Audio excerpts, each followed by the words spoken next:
ability to read, write, and analyze, the confidence to stand up and demand justice and equality, the qualifications and connections to get your foot in the door and take your seat at the table. All of that starts with education. These are the words of Michelle Obama that helped people understand the importance of education. The creation of educational rights was a prolonged and difficult process. Education is a key factor in determining people's futures. Those who have a higher education often can find more opportunities and profitable jobs, and those who do not have higher education find it difficult to sustain themselves.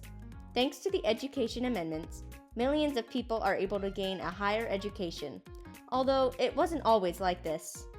In Washington, D.C., Title IX of the Education Amendments of 1972 was created and signed into law by President Richard Nixon, providing children of any gender, race, or religion with free, equal, and safe education. Previously, in 1965, the Elementary and Secondary Education Act was created, providing many similar topics and various other required services for education to take place. While these acts and amendments allow all children the right to educational opportunities, they also place many responsibilities on states to provide facilities, curriculum, and various services to ensure a proper education and environment for students, thereby allowing for future success and large increases in economic, academic, and technological advancement. With this historical context in mind, it is important to look into how the education amendments have affected the rights and responsibilities of many individuals. The education amendments, also known as the Title IX, were passed in 1972.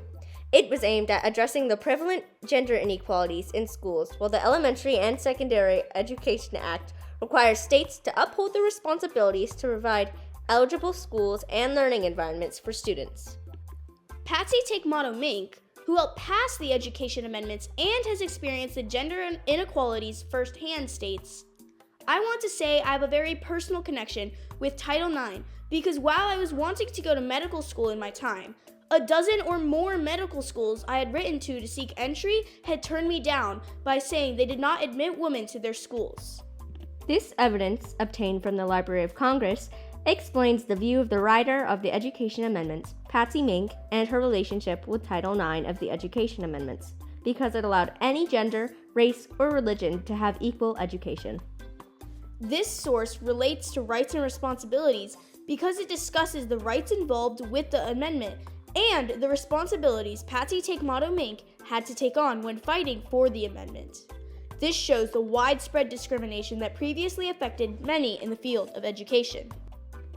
In relation to rights and responsibilities, educational acts and amendments have an important role in the U.S.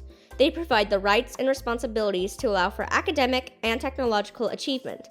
In the National Archives Catalog, the Education Amendments of 1972 state that no person in the United States shall, on the basis of sex, be excluded from participation in, be denied the benefits of, or be subjected to discrimination under any education program or activity receiving federal financial assistance. This piece of the Education Amendments shows the purpose of the amendment and what rights it provides to students, along with the free and equal education for any gender. History.com states that Title IX prohibits federally funded educational institutes from discriminating against students or employees based on sex. This statement explains the responsibility and requirements placed on educational institutions to provide equal education without the discrimination of gender. These education acts and amendments are important because of the rights they provide for students and the responsibilities placed on the states and educational facilities.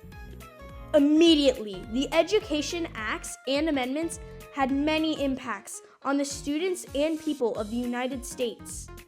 Students' education was not the only thing that was impacted by the Education Amendments.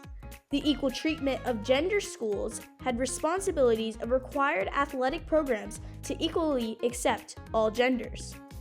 As shown in History.com, due to Title IX, there were large increases in women participation in sports, especially in high school, where The number of girl athletes has increased from just 295,000 in 1972 to more than 2.6 million.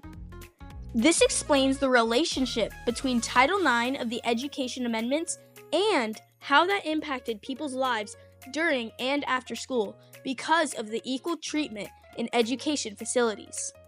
According to the New York Times, in 1974, there were 700,000 black college graduates in the entire country.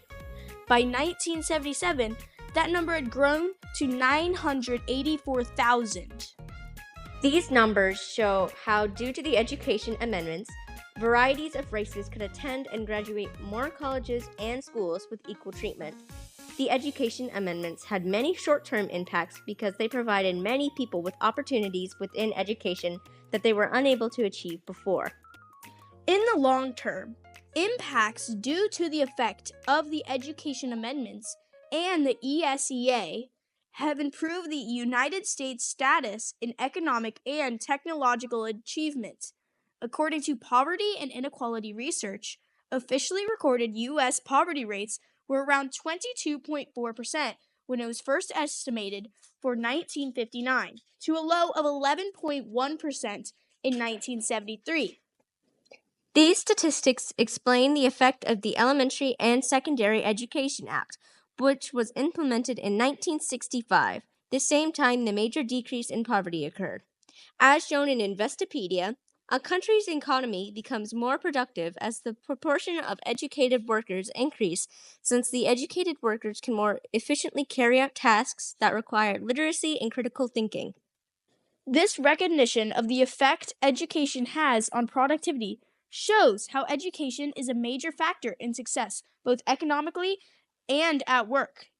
The lower poverty rates and increased productivity in the U.S. show how education plays a major role in long-term and economic success.